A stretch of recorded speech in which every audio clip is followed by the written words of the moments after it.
नमस्कार साथियों, एक बार फिर आपका स्वागत है द्रोणाचार्य दीक्षा के ऑनलाइन प्लेटफॉर्म पर। जैसा कि हमने पिछली क्लासों में पढ़ा है चित्रकला के बारे में, उसी चित्रकला के टॉपिक को हम आगे बढ़ा रहे हैं। हमने पिछली चित्रकला में मेवाड़ शैली, मारवाड़ शैली और हाड़ौती शैली पूर्ण रूप से पढ़ी है। आज हम इसकी चित्रकला की चौथी स्कूल के बारे में यानी हाड़ौती शैली के बारे में हम आज चर्चा करेंगे। तो आइए चर्चा करते हैं हम थोड़ी बहुत, जितना हमें प्राप्त हुआ है संसाधनों से उसके आधार पर। देखिए, जब हमने चित्रकला की पहली क्लास का अध्ययन किया था उस समय 4 स्कूलों की बात की थी, यानी 4 प्रमुख शैलियों की बात की थी और उस प्रमुख शैलियों के अंदर अलग अलग उप शैलियों के अंदर बात की थी। उसमें से ढूंढाड़ शैली भी थी। तो ढूंढाड़ शैली ये प्रमुख एक शैली है। ढूंढाड़ वाला क्षेत्र आपको पता है, जयपुर के आसपास वाला क्षेत्र ढूंढाड़ क्षेत्र कहलाता है। जयपुर के आसपास वाला ढूंढाड़ क्षेत्र कहलाता है। जब हम इतिहास पढ़ेंगे तो ढूंढाड़ के बारे में विस्तृत रूप से चर्चा करेंगे कि ढूंढाड़ क्यों कहते थे, आमेर क्यों कहते थे और जयपुर क्यों कहते थे। ठीक, ढूंढाड़ शैली, ढूंढाड़ में मुख्यतः 4-5 उप शैलियां हैं। पहली आमेर शैली, दूसरी जयपुर शैली, तीसरी अलवर शैली, चौथी उनियारा, 5वीं शेखावटी के भित्ति चित्र प्रसिद्ध है यहाँ के। और इसके अलावा ठिकाना चित्रकलाएं थी जिसमें जिलाई, इसरदा, शाहपुरा, सामोद इत्यादि ठिकाना वगैरह थे। यहाँ से भी क्वेश्चन बन सकता है कि किस प्रकार से कौन से ठिकाना कला किस क्षेत्र की अंतर्गत आता है या किस स्कूल के अंतर्गत आता है।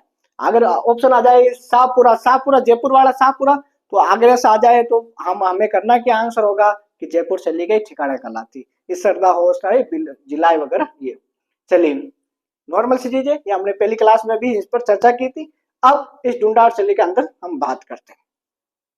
चलिए, अच्छे से पढ़ना, लगातार पढ़ते रहिए ताकि आपको अच्छा प्रकार से ये सारे संसाधन मिल सके, अच्छा प्रकार से आपको नोट्स मिल सके। और ये सारी पीडीएफ है, सारी की सारी पीडीएफ जितने भी आपने क्लास से ली है, चाहे किसी भी सब्जेक्ट की हो, सारी पीडीएफ आपको टेलीग्राम पर मिल जाएगी। तो आप टेलीग्राम भी ज्वाइन कर लीजिए, उसमें आपको सारी पीडीएफ भी इस क्लास की मिल जाएगी।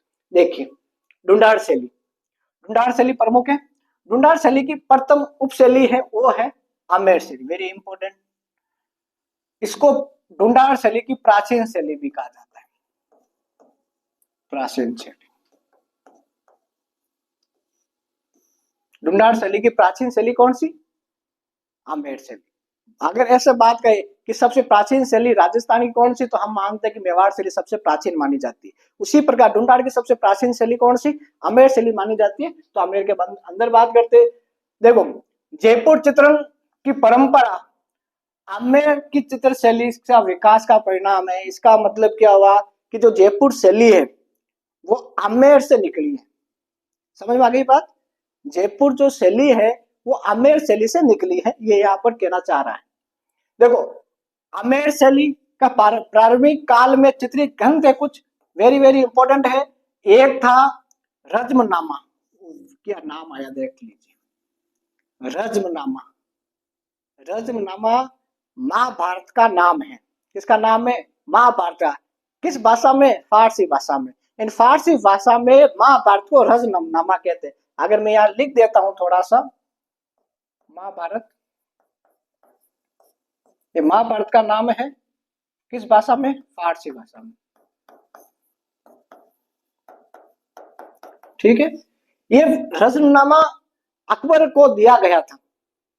रज्मनामा यानी महाभारत का चित्रण करके अकबर को दिया गया था, इसलिए उस फारसी भाषा में महाभारत का नाम क्या रखा?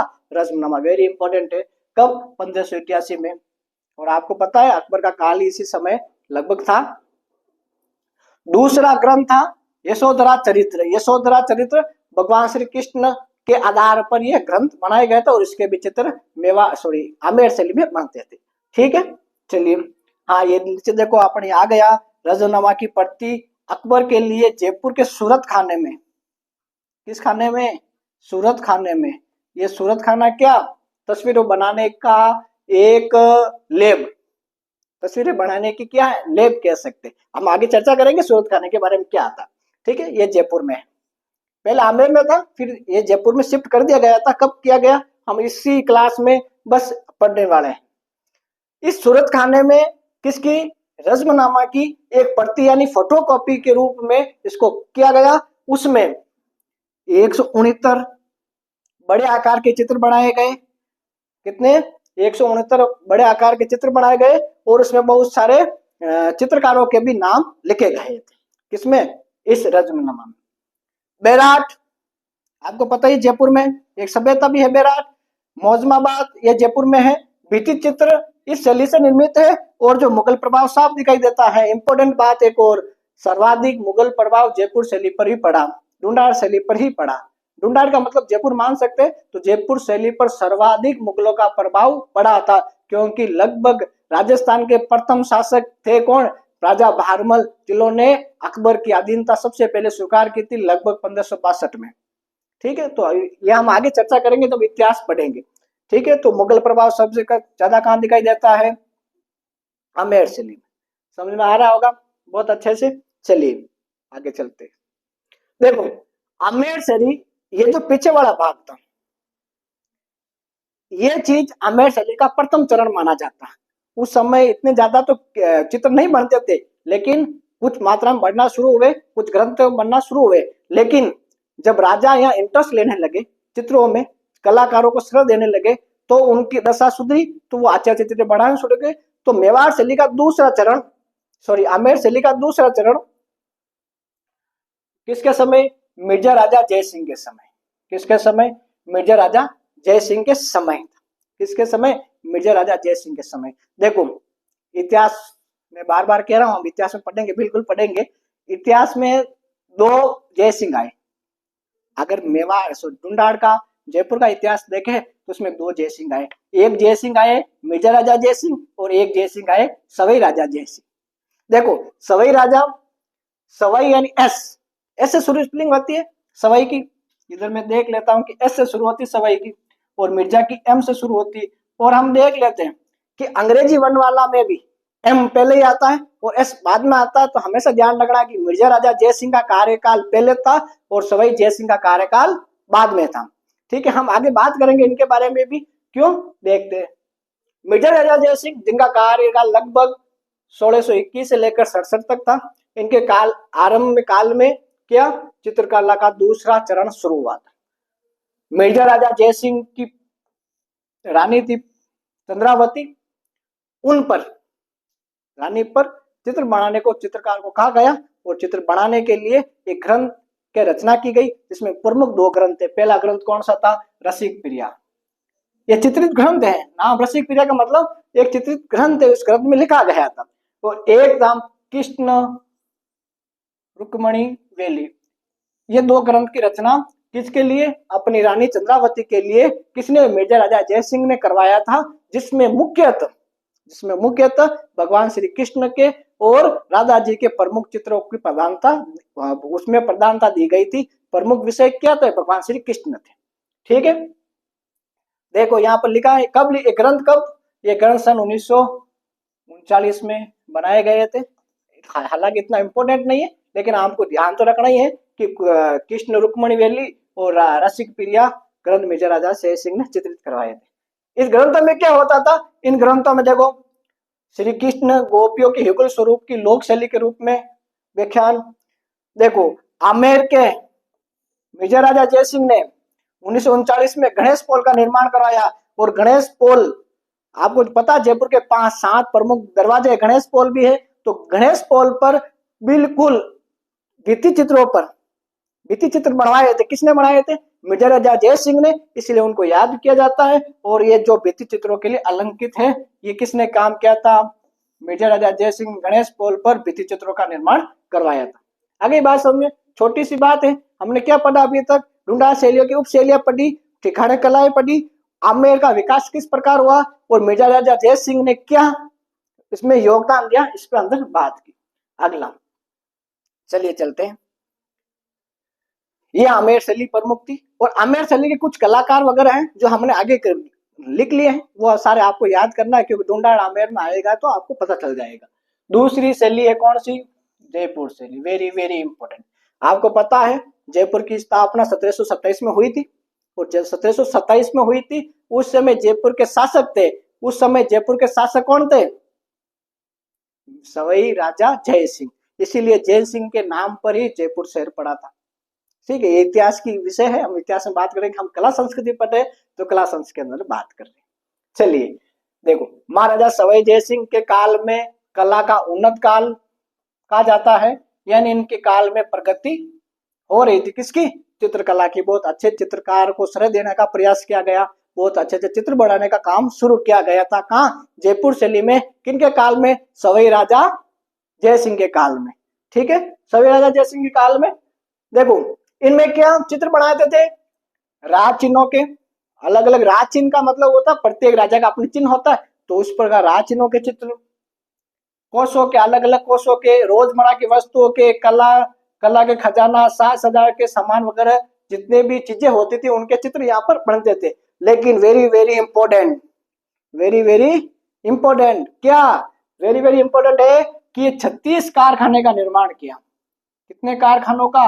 36, यानी 36 जगह पर, 36 जगह पर अलग अलग लेब बना दी कि यहाँ चित्रकारों को बैठा दिया जाएगा और ये चित्र यहाँ पर बनाते जाएंगे। ठीक है, तो कितने? 36 कारखानों का निर्माण सवाई राजा जय सिंह ने किया, जिसमें से एक क्या था? सूरत खाना। वेरी वेरी इंपॉर्टेंट है, सूरत खाना भी एक है उसमें से।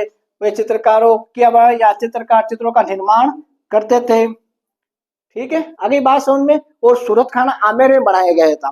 कहां पर बनाया गया था? आमेर में बनाया गया था। लेकिन यहाँ वेरी इंपॉर्टेंट है ये क्या? महाराजा सवाई ईश्वरी सिंह के समय सूरत खाना आमेर से कहाँ शिफ्ट कर दिया गया? जयपुर। कहाँ शिफ्ट कर दिया गया? जयपुर। तो वेरी इंपॉर्टेंट है, सूरत खाना की स्थापना कहाँ पर? आमेर में की गई थी, लेकिन बाद में शिफ्ट कहाँ कर दिया गया था? जयपुर में। किसके समय? महाराजा ईश्वरी सिंह के समय जयपुर में इसकी स्थापना कर दी गई, यानी इसका स्थानांतरण कर दिया गया था। ठीक है, नॉर्मल सी बात है। ये सूरत खाना याद रखना वेरी इंपॉर्टेंट है, जयपुर में। बस इसमें ज्यादा याद रखने की आवश्यकता नहीं है। चलिए, हाँ ये वेरी इंपॉर्टेंट है, बहुत बहुत इंपॉर्टेंट है। कौन? देखिए इनके समय, किनके समय? ईश्वरी सिंह के समय। महाराजा ईश्वरी सिंह के समय साहिब राम और लालचंद, साहिब राम और लालचंद दो चित्रकार हुए। वेरी वेरी इंपॉर्टेंट, आपको याद करना है कि महाराजा सवाई ईश्वरी सिंह के समय दो प्रमुख चित्रकार हुए। एक का नाम था साहिब राम, दूसरा का नाम था लालचंद। इन दोनों का कार्य अलग अलग था। क्या कार्य का? देखिए, साहिब राम ने चित्रकार थे, एक बड़े व्यक्ति के चित्र, आदमकद पोर्ट्रेट के चित्र बनाते थे। आदमकद पोर्ट्रेट का मतलब क्या होता है? हालांकि आप जानते होंगे पोर्ट्रेट मोड आता है मोबाइल में, शायद पता है आपको। पोर्ट्रेट मोड का मतलब है कि आप जिस प्रकार फोटोग्राफ लेते हो, पोर्ट्रेट मोड में उसको डाल के फोटो क्लिक करते हो, तो आपको पता है पीछे वाला बैकग्राउंड वगैरह सारा नहीं आता है और सिर्फ चेहरा आता है। चेहरे में भी आपका छोटा सा तिल भी है, वो भी आ जाएगा। इसका मतलब पोर्ट्रेट में क्या होता था? साफ सुथरे और एकदम, कहते हैं ना, बहुत अच्छी पिक्सल के चित्र बनाते थे। आदमकद का मतलब होता है समान कद काठी के। कोई भी चित्र बनता था वो कोई ऊंचा कोई नीचा ऐसा नहीं बनता था। सारे लोगों के, सामान्य पुरुषों के, मतलब सामान्य 5 से 6 फीट की हाइट के और सामान्य कद काठी के, और उन पर जो भी वेशभूषा आभूषण वगैरह थे सारे समान रूप से बनते थे। इसलिए आदमकद पोर्ट्रेट के चित्र बनते थे, यानी उसमें बहुत अच्छे पिक्सल थे, साफ साफ दिखाई दे देता था कि दूर से भी वो चित्र साफ दिखाई दे रहा था। तो आदमकद पोर्ट्रेट के चित्र बनाने की नई परंपरा किसने आरंभ की थी? साहिब राम। तो वेरी इंपॉर्टेंट है, ईश्वरी सिंह के समय साहिब राम और लालचंद थे। साहिब राम पोर्ट्रेट चित्र बनाते थे और लालचंद जानवर की लड़ाई के चित्र बनाते थे। और सहित आपको पता है हाथी महोत्सव जयपुर मनाया जाता है, और हाथियों की लड़ाई, घोड़ों की लड़ाई का जो चित्र भी है वो जयपुर में मिलता है। तो लालचंद जानवरों की लड़ाइयों के चित्र और साहिब राम ने आदम पोर्ट्रेट के चित्र बनाते थे। इसी समय, किसके समय? महाराजा ईश्वरी सिंह के समय ही रसिक प्रिया के, ये सारी किताबें चित्रित ग्रंथ है ना, रसिक प्रिया के, कवि प्रिया, गीत गोविंद के चित्र, 12 एक भी ग्रंथ है, नवरस ये भी ग्रंथ है, रागमाला ये भी ग्रंथ है। इन सारे ग्रंथों का निर्माण हुआ, उसमें अलग अलग चित्र बनाए गए और उन ग्रंथों का नाम दे दिया गया और दूसरे ग्रंथ है उनके देखा देखी भी की गई, तो ये सारे इसमें चित्र बनते थे। समझ में आ रहा होगा आपको? ठीक, समझ में अगर कोई डाउट है तो आप कमेंट कर दीजिए, 100% हम उत्तर देने का पूरा पूरा प्रयास करेंगे और आपको भावना का भी पूरी तरह ध्यान रखेंगे। देखो सवाई माधो सिंह जी, इनके समय वेरी क्या बात, देखो माधव सिंह जी के समय जब चित्रकला का काल आया, इनके समय क्या हो, चित्र तो बनाते थे लेकिन चित्र बनाने के बाद उसमें कलर नहीं भरते थे, कलर नहीं भरते थे तो क्या करते, उनमें जहां जहां जिस प्रकार की आवश्यकता होती थी, जिस प्रकार कलर की आवश्यकता होती है, वहां लकड़ी के टुकड़े, मोतियों के टुकड़े या दूसरी कोई चीजें उसमें चिपका देते थे। मान लेते कोई एक चित्र ऐसा बनाया, एक मान लो पेड़ का चित्र बना रहे तो एक हरी हरी कलर की लकड़ी तोड़ दी, हरे कलर का मुड़िया तोड़ दिया, मोती तोड़ के उस पर चिपका दिया। आगे बात समझ में? तो वेरी वेरी इंपॉर्टेंट है कि महाराजा माधो सिंह प्रथम के समय मोती, लाख और लकड़ी, हाँ लाख का कार्य भी होता है, तो लाख चिपकाने का काम, ये मणियों को चिपका कर, मणिकुटी में एक विधि है, इसके आधार पर ये बनाना शुरू हो गया। अब सोचो कितना अच्छे चित्र बनाते होंगे। एक चित्र है उस पर सारा चिपकाया हुआ है, कलर नहीं है, प्राकृतिक रूप से जो कलर आते हैं मणि के, मोतियों के, उस प्रकार उसको चिपका कर काम करना शुरू किया। ये माधव सिंह के समय किया गया था। ये मुख्यतः आपको देखने को मिल जाएंगे, कलता के मंदिर में मिल जाएंगे। सिसोदिया रानी का महल, ये भी एक बहुत अच्छा क्वेश्चन है। सिसोदिया रानी का महल, देखो मेवाड़ में सिसोदिया हुए, मेवाड़ में सिसोदिया हुए, मेवाड़ वंश सिसोदिया वंश कहलाता है, लेकिन सिसोदिया रानी का महल कहाँ पर है? जयपुर में। ये इंपॉर्टेंट ध्यान रखना है ना, सिसोदिया रानी का महल जयपुर में है। बार बार एग्जाम में भी बहुत बार पूछा गया है, बहुत बार पूछा गया सिसोदिया रानी का महल कहाँ पर है। आप सीधा आंसर करना था उदयपुर, चित्तौड़गढ़, नहीं, कहाँ पर? जयपुर में। Very good. चंद्र पैलेस ये वगैरह है, उसमें भी ये टूंडी की हवेली, ये सारे कहाँ पर है? जयपुर में, जहां पर चित्रों पर ये मोती, लाख, लकड़ी वगैरह चिपका कर चित्र बनाए गए थे। वेरी वेरी इंपॉर्टेंट है ये, इसको आपको याद करना है। क्या कि चित्रकार थे जिनका नाम था लाल चितेरा, का मतलब चित्रकार, कारीगर। चितेरा का मतलब कारीगर या लाल चितेरा नामक व्यक्ति था जो कलाकार थे। महाराजा सवाई ईसी सिंह और महाराजा माधो सिंह के समय के काल में प्रमुख एक चित्रकार थे। ठीक है, इन दोनों के समय माधो सिंह जी और ईसी सिंह जी के समय लाल चितेरा प्रमुख चित्रकार थे। समझ में आ रहा होगा आराम से, सामान्य से चीजें आपको थोड़ी थोड़ी बातें याद करनी, ये इंपॉर्टेंट याद करना है कि सवाई माधो सिंह के समय मोती, लकड़ी, लाख के मणियों को चिपका कर, और ये महाराजा सवाई ईश्वी सिंह और महाराजा माधो सिंह के समय लाल चितेरा प्रमुख था। ठीक है, ये देखिए पहली चीज तो ये, सबसे पहले नीचे से शुरू कर लेते हैं।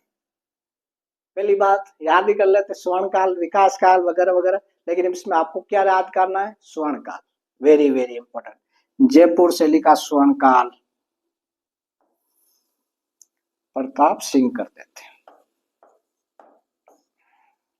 महाराजा सवाई प्रताप सिंह, महाराजा सवाई प्रताप सिंह के समय जयपुर शैली का स्वर्ण काल माना जाता है। बहुत अच्छे चित्र और बहुत कुछ चीजें बनाई गई थी। शायद इसका एक नमूना आपको पता ही होगा, सबको पता है, हवा महल।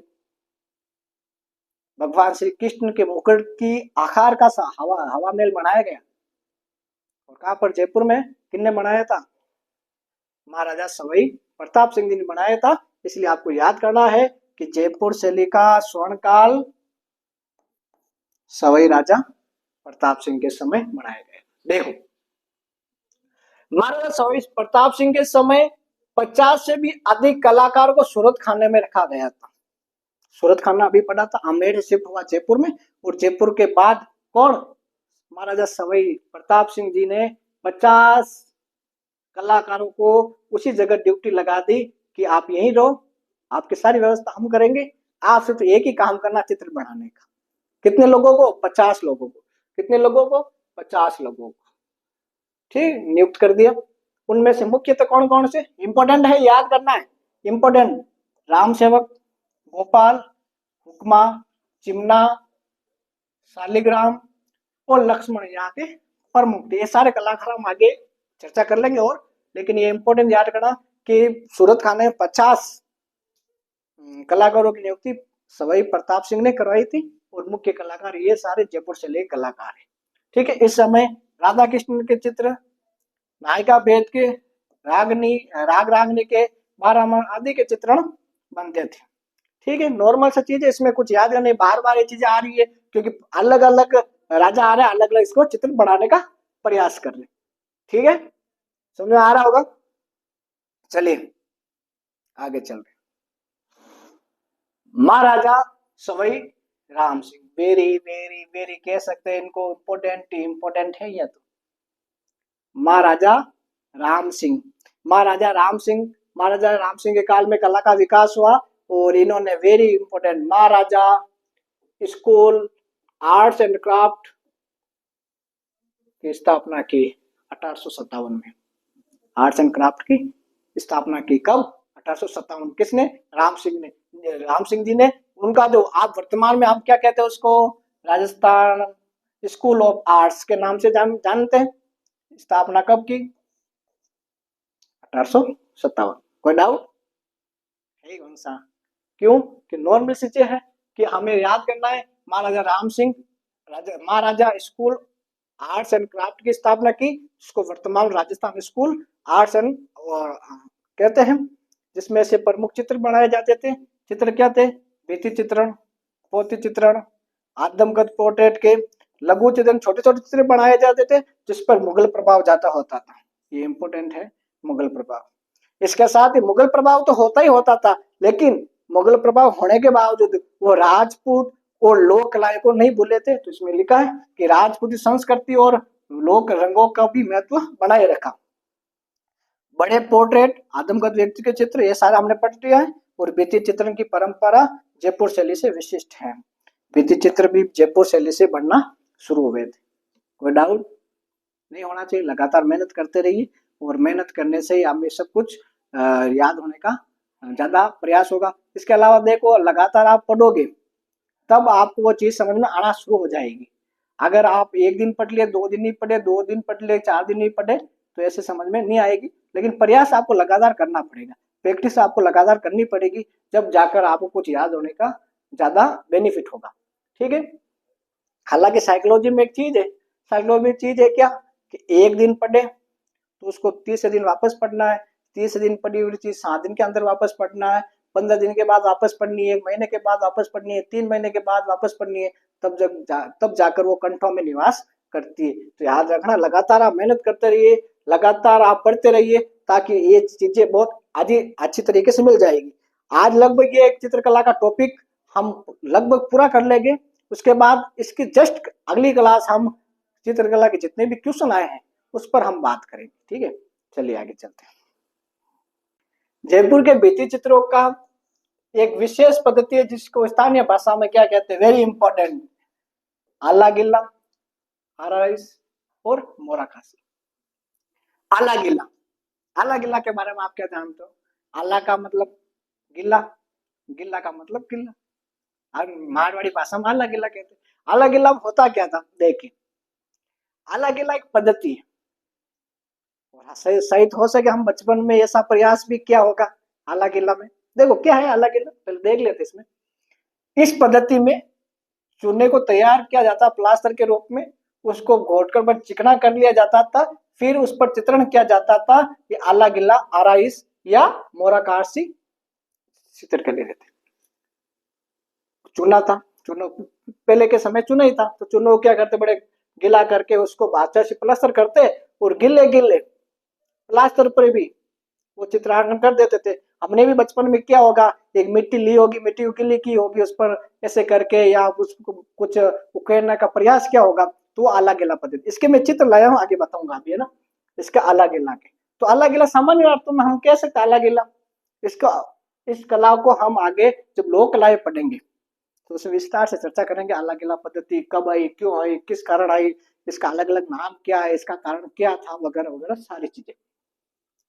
तो ये प्लास्टर के गीले प्लास्टर पर जो आकृति उकेरी जाती थी उसको क्या कहते हैं, जयपुर शैली के प्रमुख चित्र। राजस्थान में सर्वप्रथम आला गीला पद्धति का आरंभ आमेर से हुआ, फिर आमेर से पूरे जयपुर, जयपुर से फिर शेखावटी में चला गया था।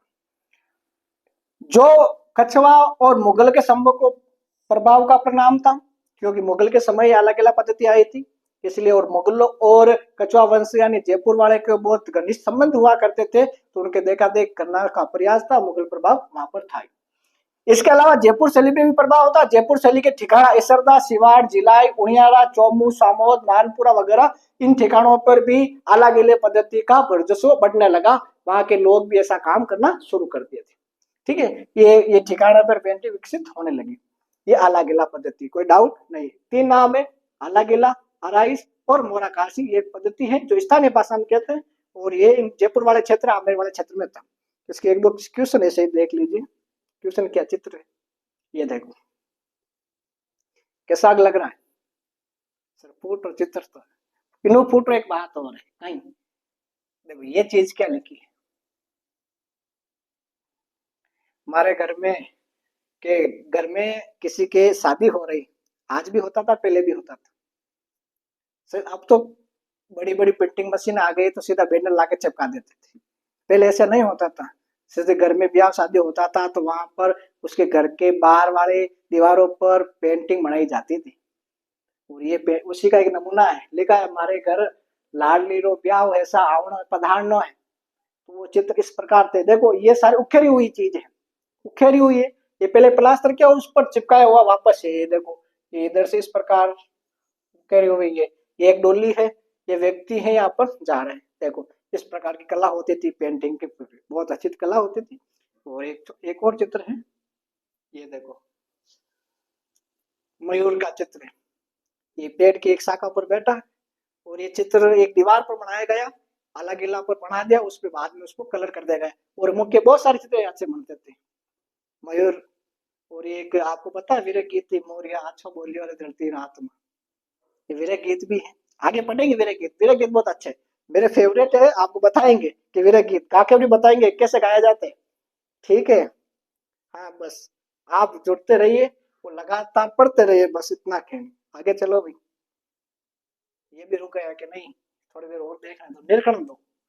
देखो प्रमुख चित्रकार कहा के, जयपुर शैली के प्रमुख चित्रकार कौन कौन से अभी पढ़ा था पीछे, वो क्यों, राम सेवक, गोपाल, लालचंद, रामजी दास, कुशला, गंगाबख्श, साहिब राम, ममबुत्सा, घासी। ये छोड़ दिया, चलो रघुनाथ, हुक्मा, चिमना, लक्ष्मण, लाल चित्रा, ये सारे प्रमुख थे। आपको ये याद करने, वेरी इंपॉर्टेंट मैं बता देता हूँ सर, रोज रोज वेरी इंपॉर्टेंट की कर बताओ। बस एक ही चीज का आधार मत है कि ज्यादा ज्यादा पेपर करने से, पिछले साल के एग्जाम के पेपर देखने से हमें पता चल जाता है कि ये क्वेश्चन वहां पर आया हुआ है। तो वेरी इंपॉर्टेंट है कौन सा, लालचंद, साहिब राम, हुक्मा, चिमना और लाल चित्रा, ये वेरी इंपॉर्टेंट है। हालांकि सब याद ही करने, 4-5 याद कर लोगे ना, अगर 4-5 याद कर लोगे और उसमें से 10 नाम हो और उसमें एक नाम आपको पता चल जाएगा, ये नाम उस शैली का, तो पता चल जाएगा सारे के सारे चित्रकार उस शैली के। ठीक है, समझ आ गया। तो ये राम सेवक, गोपाल, लालचंद, रामजी दास, कुशला, गंगाबख्श, साहिब राम, मोहम्मद शाह, घासी, रघुनाथ, हुक्मा, चिमना, लक्ष्मण और लाल चित्र आदि, ये सारे चित्रकार कहाँ के थे, कहाँ के थे, वेरी गुड, जयपुर के थे। चलो आगे चलते हैं। नॉर्मल चित्रकार याद करने, प्रमुख चित्र बनते थे। ये प्रमुख चित्र भित्ति चित्रण, पोथी चित्रण, आदमकट, रसिक प्रिया के, कवि प्रिया के, ये सारे गीत हमने पीछे लोकगीत, सॉरी गीत गोविंद के, 12 मासा के, नवरस के, रागमाला के, राधा कृष्ण की लीलाओं के सारे चित्र हमने पीछे पढ़ लिए थे। राग रागनी के चित्र, 12 मासा के, यहाँ इंपोर्टेंट है। बाग बगीचे के चित्र, हाथी घोड़े मयूर के चित्र, महाभारत के चित्र बनते ही थे, रामायण के चित्र बनते थे, गीत गोविंद के प्रमुख चित्र यहाँ पर बनते थे। कहाँ पर, जयपुर शैली में। मुख्यतः महाभारत रामायण के वगैरह ज्यादा चित्र बनते थे, क्योंकि आपको शायद पता है कि जो भगवान श्री राम थे, भगवान श्री राम के पुत्र का नाम था कुश, और कुश से ही कछवा बना है, और कछवा वंश की स्थापना जयपुर में हुई। तो कछुआ वंश के लोग भगवान श्री राम के वंशज है, तो रामायण वगैरह से उनका यह चित्र बनना स्वाभाविक था। चलिए चलते हैं आगे, तो चित्र के एक दो चित्र हैं, देख लीजिए। ये भगवान श्री कृष्ण की लीलाओं पर आधारित चित्र, देखिए कितना अच्छा चित्र, मनोरम चित्र है। यहाँ एक बाग बगीचा पेड़ पौधा है, और इधर देखो ये ग्वाले हैं, सारे अपनी अपनी गायों को लेकर सहित घर की ओर आ रहे हैं। यहाँ देखो यह चित्र आपको शायद भगवान श्री कृष्ण दिखाई दे रहे होंगे, ये भगवान श्री कृष्ण है और ये सारे ग्वाले हैं। ये महिला यहाँ नृत्य कर रही है, कुछ जा रही है, सारे लोग यहाँ उत्सव वगैरह देख रहे हैं। यहाँ पर भी यह महिला है, यहाँ पर भी है, यहाँ पर भी है, ये देख मयूर वगैरह बैठे हैं। तो ये सारा चित्र है कहाँ का, जयपुर शैली का। भगवान श्री कृष्ण के महाभारत के रामायण जिस प्रकार चित्र बनते थे, जो गायों का महत्व ज्यादा देते थे, और हमें आगे एक टॉपिक पढ़ेंगे लोक देवता, उसमें भी गायों के लिए बलिदान देने वाले बहुत सारे लोक देवता हुए। शायद आप में से उन्होंने एक नाम आपने भी सुना होगा, बाबूजी राठौड़। बाबूजी राठौड़ ने देवल चारनी की गाय छुड़ाने के लिए अपने प्राणों की आहुति दे दी थी। आगे हम पढ़ेंगे तो बताएंगे, उसमें वो चीज है, वो कहते हैं कि गाया साटे गाया देवाला की कर बिराजाला भाया में रजपूती रा जाया हम रजपूती की कर डुबा देवा। तो वो वाली चीज है कि हम राजपूत है और राजपूती कैसे डुबा दे, गाय के बदले गाय नहीं दे सकते। बाबूजी राठौड़, हम आगे बात करेंगे इनके बारे में। तो ये गायों का बहुत अच्छा चित्र है, ये जयपुर शैली का चित्र। ठीक है, चलिए आगे चलते। देखो ये जयपुर शैली का चित्र है, ये कोई सवारी जा रही है, ये नृत्य करते हुए युगल है, ये युगल वगैरह ये अभी पढ़ा था पीछे, तो युगल वगैरह चित्र है। ये देखो युगल सेम दिखाई दे रहे, देखो ये सेम चित्र दिखाई दे रहे। आपको पता है, हम मानते हैं कि भगवान श्री कृष्ण के वृंदावन में 16,000 गोपियां थी, तो वो भी इस प्रकार के थे, उसकी हम चर्चा आगे विशेष करेंगे। चलिए आगे चलते। ये एक राजा की सवारी का चित्र है, हाथी पर राजा जा रहे हैं, सैनिक वगैरह, ये सारे ऐसे चित्र बनते थे कहां पर, जयपुर शैली में। चलिए आमेर शैली, जयपुर शैली के बाद हम तीसरी शैली के अंदर बात कर रहे हैं। ये तीसरी शैली कौन सी, अलवर शैली। इंपॉर्टेंट है अलवर शैली। मुख्यतः डुंडार शैली में दो शैली इंपॉर्टेंट है, जयपुर और अलवर। अलवर की बात क्या कहते हैं, अलवर क्या कहते हैं। अलवर शैली 1775 में जयपुर से अलग होकर, कौन, राव राजा प्रताप सिंह जयपुर से अलग होकर एक नई रियासत, नए राज्य की स्थापना की, जिसको अलवर कहते हैं। प्रताप सिंह ने उनके शासनकाल में जयपुर के दो कलाकार, कहाँ के, जयपुर के दो कलाकार, कौन, शिव कुमार और डालूराम, ये दो कलाकार कहां पर आ गए, अलवर आ गए। कहां पर आ गए, अलवर आ गए। ठीक है, इंपॉर्टेंट बात है, डालूराम और शिव कुमार जयपुर से अलवर आए थे, जयपुर से अलवर आए थे। इनका नाम भी याद करना। देखो डालूराम, हमने देखो यहाँ पर एक बात याद रखने की है, हमने एक डालचंद पढ़ा था, एक हमने डालू पढ़ा था, और आज हम पढ़ रहे हैं कौन, डालूराम। नाम से हम लग रहे, व्यक्ति अलग अलग है। डालचंद मारवाड़ शैली, कौन शैली, मारवाड़ शैली। डालू कोटा शैली, और डालू राम अलवर शैली, अलवर शैली। ठीक है, तो ये इंपॉर्टेंट बात याद रखनी है कि तीनों कलाकार अलग अलग थे, डालचंद अलग था, डालू अलग था, और डालू राम अलग था।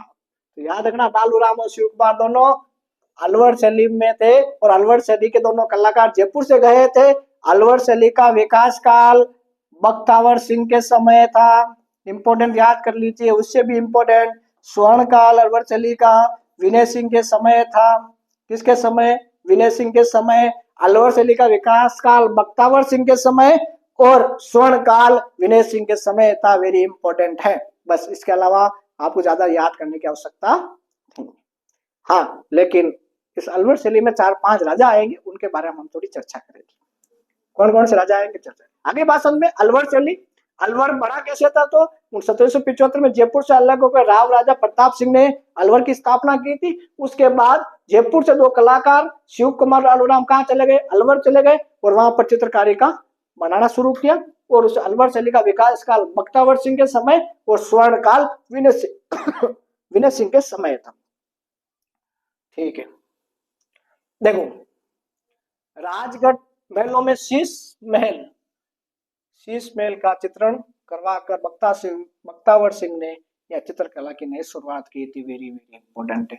विकास काल इसलिए कहते हैं इनको। राजगढ़ आपको पता ही, अलवर में राजगढ़ में शीश महल मतलब कांच का महल, उसमें अलग अलग कलाकारी के माध्यम चित्र बनाने का प्रयास किया। वो कौन थे? बख्तावर सिंह थे। कौन थे? बख्तावर सिंह थे। इंपॉर्टेंट बात है, शीश महलों में चित्रकारी का निर्माण बख्तावर सिंह के समय शुरू हुआ था। राजगढ़ के किले में शीश महल अंकित भित्ति चित्र उसी समय बख्तावर सिंह के समय बने थे। भित्ति चित्र अलवर शैली के उत्कृष्ट चित्रों में आते, यानी भित्ति चित्र बहुत प्रसिद्ध हो चुके थे अलवर शैली में जाते जाते। ठीक है, बख्तावर सिंह के समय सैकड़ों चित्र बने, जिनमें नातों के चित्र बने, जोगियों के, जोगी मतलब जो जंगलों में वगैरह रहते हैं उन जोगियों के चित्र, और वेरी वेरी इंपॉर्टेंट ये फकीरों से जंगल में धर्म चर्चा करते हुए महाराजा का एक चित्रण वेरी इंपॉर्टेंट है। एग्जाम पूछा जा सकता है कि फकीरों का चर्चा करते हुए एक चित्र बना, वो किस शैली का है? तो अलवर शैली का है। किस शैली का है? अलवर शैली का। आगे भाषण में चले, आगे चलो सर, चलिए आगे। हाँ, वेरी वेरी इंपॉर्टेंट। हालांकि ये पढ़ लिया हमने। विनय सिंह अलवर शैली चित्रकला का उत्कृष्ट माना जाता है, यानी स्वर्ण काल माना जाता है। Vinay Singh very very important है। ये खुद चित्र बनाना सीख रहे थे। किनसे? बलदेव से। चित्रकार थे ये। कौन? बलदेव से महाराजा विनय सिंह खुद चित्र बनाना सीख रहे थे। ठीक है, इंपॉर्टेंट बात है। उन्होंने विनय सिंह के समय गुलिस्ता एक सुलेखन एवं का चित्रण एक ग्रंथ लिखा गया था। इंपॉर्टेंट बात याद, ये एक बहुत अलग प्रकार का ग्रंथ था जो एक अनोखी घटना के रूप माना जाता है। ये ग्रंथ तैयार करने में उस समय के 1 लाख रुपए का व्यय हुआ था। 300-400 साल पहले की बात है। उसमें क्या हुआ कि ये चीज हुई, और ये ग्रंथ आज के लगभग करोड़ों रुपए इसमें आ जाएंगे। और इसके चित्र किसने बनाए थे? बलदेव और गुलाम अली। ये याद करना है पीछे ना, शिव कुमार, डालूराम, बलदेव, गुलाम अली, ये सारे चित्रकार थे। कहाँ के? अलवर शैली के। कहाँ के? अलवर शैली के। ठीक है, आगे चल रहे। बस सिंपल सा है, इसमें कुछ याद नहीं, ज्यादा याद करने की आवश्यकता नहीं। ये अलवर विनय सिंह अलवर शैली का स्वर्ण काल जाता है। उनके समय गुलिस्ता सुलेखन और एक चित्रांकन हुआ। उस समय 1 लाख रुपए इस ग्रंथ पर लगे थे खर्च करने, वो चित्र बनाए थे बलदेव और गुलाम अली ने। ठीक है, चलिए समझ में आ रहा होगा अच्छे से, आप पढ़ते रहिए। और ये सारी मैं एक बार फिर बता देता हूँ, ये सारी पीडीएफ आपको टेलीग्राम पर मिल जाएगी। तो आप टेलीग्राम पर ज्वाइन कीजिए तो सारी पीडीएफ मिल जाएगी, वहां पर आपको ये सारा लिखा हुआ मिल जाएगा। यहाँ पर कुछ राजा थे। पहले एक बलवंत सिंह थे। बलवंत सिंह के समय पोथी चित्रों के लघु चित्रों का निर्माण शुरू होने लगा और लिपटवा और पट चित्रों का भी निर्माण। पोथी चित्रों का मतलब क्या हुआ? पोथी मतलब किताबों में चित्र बनाना, लघु चित्र में छोटे छोटे चित्र बनाना। लिपटावा या पट चित्र, पट का मतलब, लिपटावा का मतलब हुआ कि लिपटने वाला, और पट का मतलब कपड़ा, और चित्र का मतलब चित्र, यानी ऐसे कपड़ों पर चित्र बनाना शुरू कर दिया गया था। कि इनके समय, बलवंत सिंह के समय अलवर में, तो ये इनकी विशेषता है मुख्यतः। हालांकि आपको ये याद करना है, पट चित्रों का निर्माण अलवर शैली में होगा। शिवदान सिंह के शासन काल में काम कलाओं के आधार पर सैकड़ों चित्र बनाए गए जो सिर्फ अलवर शैली में बने।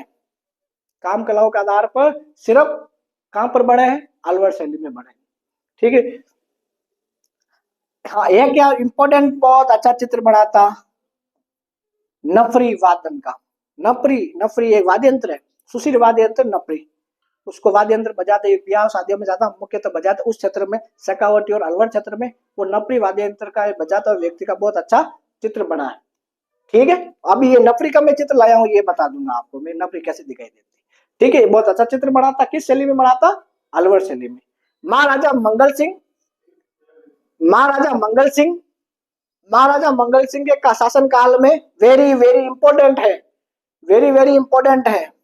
क्या महाराजा मंगल सिंह के शासन काल में हाथी दांत पर चित्रांकन शुरू हुआ था, हाथी दांत पर चित्र बनाना शुरू हुआ था, वेरी इंपॉर्टेंट है। महाराजा मंगल सिंह के समय मूलचंद और उदय राम ने यह चित्र किया था, किस पर? हाथी दांत के फलकों पर, हाथी दांतों पर चित्र बनाना शुरू कर दिया गया था। इसलिए आपको वेरी इंपॉर्टेंट ध्यान रखना है कि महाराजा मंगल सिंह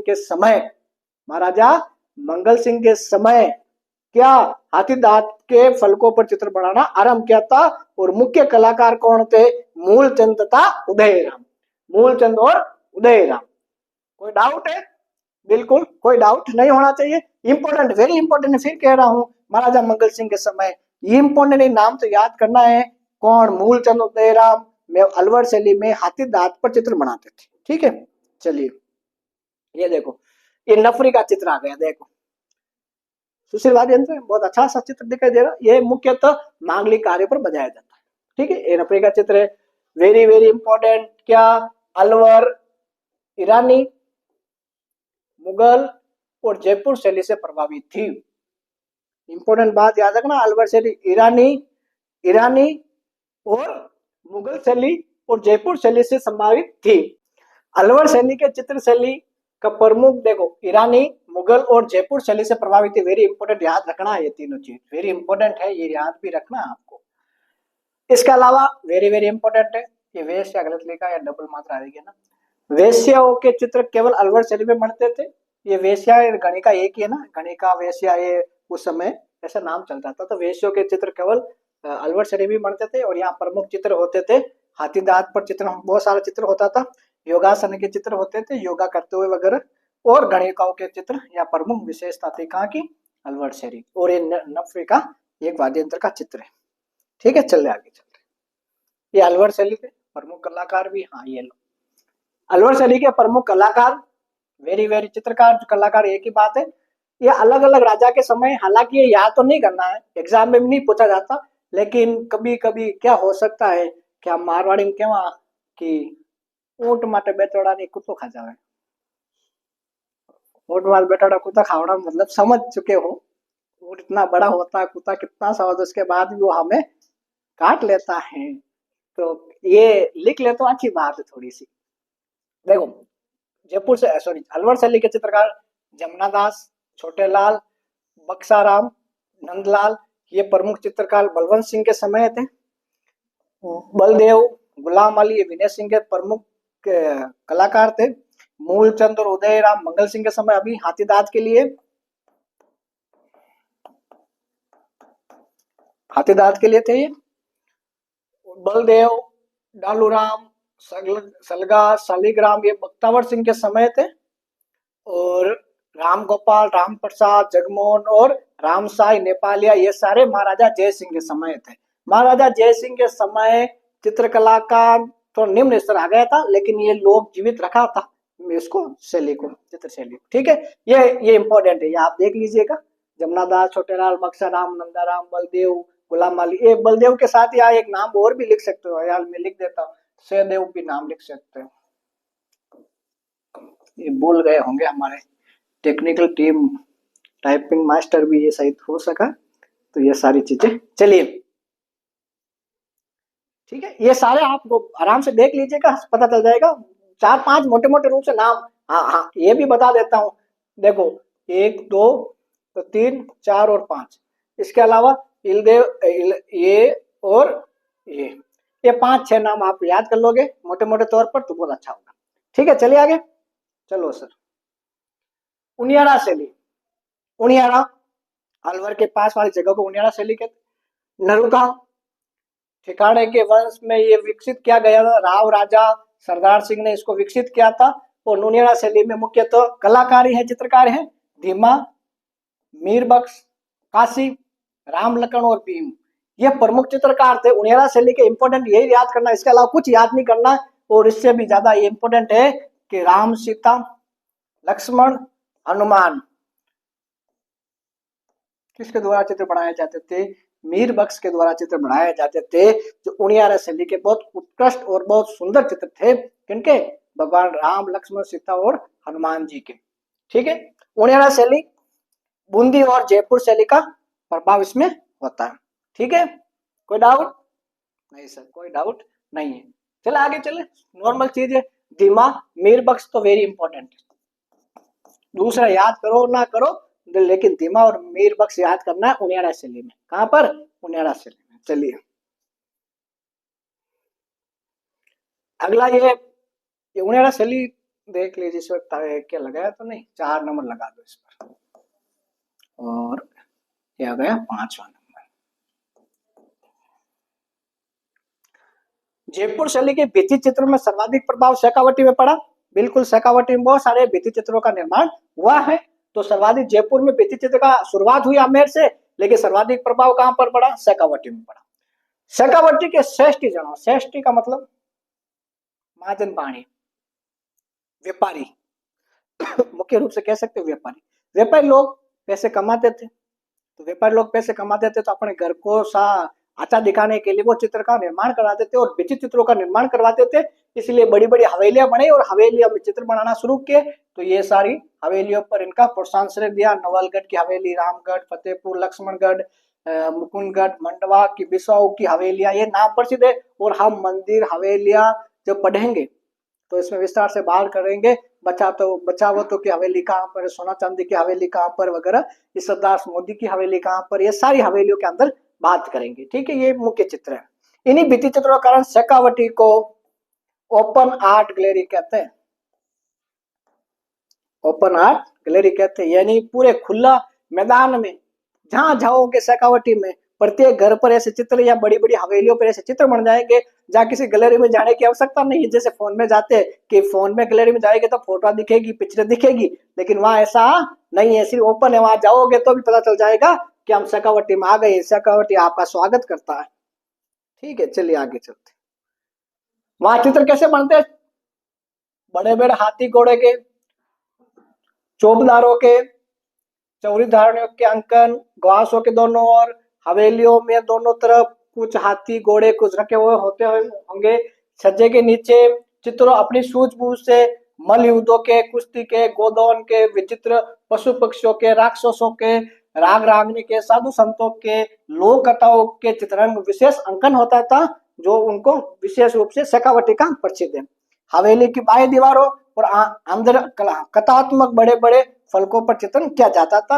ये शेखावटी की विशेष बात है। और ये हवेली वेरी इंपॉर्टेंट, हम आगे पढ़ेंगे हवेली के बारे में। हाँ, शेखावटी मुख्य तो कथई, नीले और गुलाबी रंग का प्रयुक्त होता। कथई का मतलब ब्राउन कलर, कथई का मतलब क्या हुआ? Brown colour. बाकी नीले और गुलाबी रंग का मुख्यतः कलर होते थे। अब सही देखो, आगे चल रहे। ठीक है, तो बस ये इतना ही है हमारा आज का टॉपिक। ठीक है, चित्र से लाना भूल गए मैं भित्ति चित्रों का। अगली क्लास हम भित्ति चित्रों के बारे में भी 1-2 चित्र देखेंगे, इस प्रकार भित्ति चित्र बनते हैं। तो हमने राजस्थान की चित्र शैलियां के अंदर सबसे पहले मेवाड़, मारवाड़, हाड़ौती और जयपुर या ढूंढाड़ शैली के अंदर बात की। हमने सबसे पहले बात की 4 स्कूलों में बांटा गया था, और 4 स्कूल आज हम इस क्लास के माध्यम से यहाँ तक पूरी करते हैं। ठीक है, अगले क्लास में हम लोक कलाएं, आधुनिक चित्रकार, उनके बारे में चर्चा करेंगे। तब तक के लिए आप पढ़ते रहिए, खुश रहिए और मुस्कुराते रहिए, क्योंकि मुस्कुराने से, खुश होने से ही खून बढ़ता है, और खून हमेशा अच्छा होना चाहिए, खून में उबाल होना चाहिए। किसके लिए? पढ़ाई के लिए। तब तक के लिए धन्यवाद।